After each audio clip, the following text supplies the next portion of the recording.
said by Kuya Barcy, touching on the Me Too movement, as well as survivors' trauma and struggle for justice. Dito po kasi sa Philippines, may mga naging small movements na rin po, yung babae ako movement. Pero parang hindi pa natin siya masyado natatouch or hindi pa siya ganun naka-strong. So, feeling ko nasa, ano lang siya, nasa community natin, nasa mga kilala natin, pero hindi siya publicized pa. So, yun po sana yung goal namin na hindi naman magkaroon ng movement, pero mas mapag-usapan pa. Kasi yung harassment kasi, meron lagi siya nagfo-focus sa, yun, sa parang yung act of rape. Pero yun, dinidisregard natin yung mga physical and verbal harassment na pinapalampas lang natin siya. Pero at the end of the day, harassment pa rin siya and psychologically affected din tayo. And sa visual style naman po, so yun, plan po namin na gumamit ng mirrors and frames.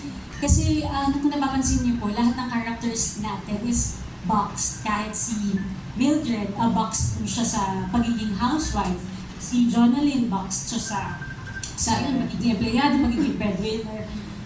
So yun po sana yung gusto namin i-translate into visuals. And plus, lagi po tayo naka-cellphone, box din siya.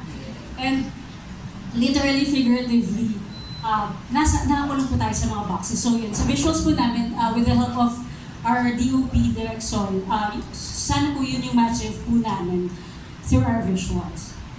Then, through our cinematography din po, mas mag-focus po kami sa blockings, sa power dynamics po natin, power dynamics po ng mga characters natin. So, kung mapapansin niyo po, less movement and more on framing, blockings po.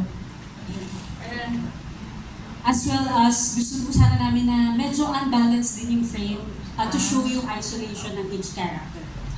So, yun po. And yun po, thank you po sa pag-help sa amin. First film ko po to.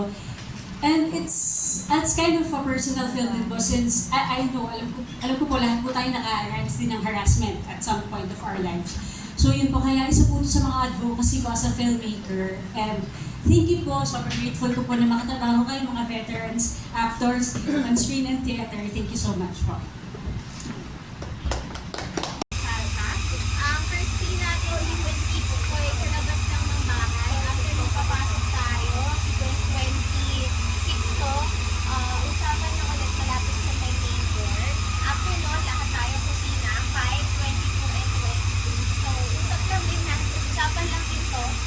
Mostly nag-play around yung setup natin is sa may dining area, living room, and main.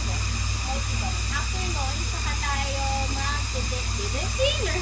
Saka tayo magla-lunch tayo ng 12:30 to 1:30. So 1 hour. Lahat natin tayo sabay-sabay magla-lunch. So, na-discuss naman na namin next first 5 sequences natin. 5 sequences. Then lunch time, doon natin matatapos kung i-discuss naman natin yung day 2 and yung mga remaining scenes for the day.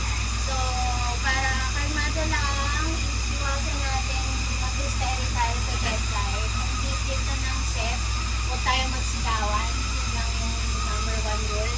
Kalmado lang dapat ang set na to. Hindi dapat tayo magsigawan. Kung malayong standby area, kung sino may pinakamalapit na radyo, yun ang punahan, radyo na lang kayo magsigawan tayo.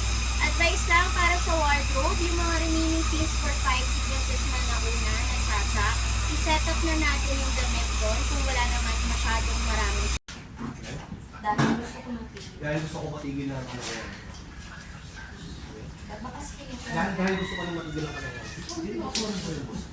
Magkakalanan na yung bakit naman yung gano'n. Pinakakuhan pa sila po, ako naman ang mga ito pa sila. Okay, sa mga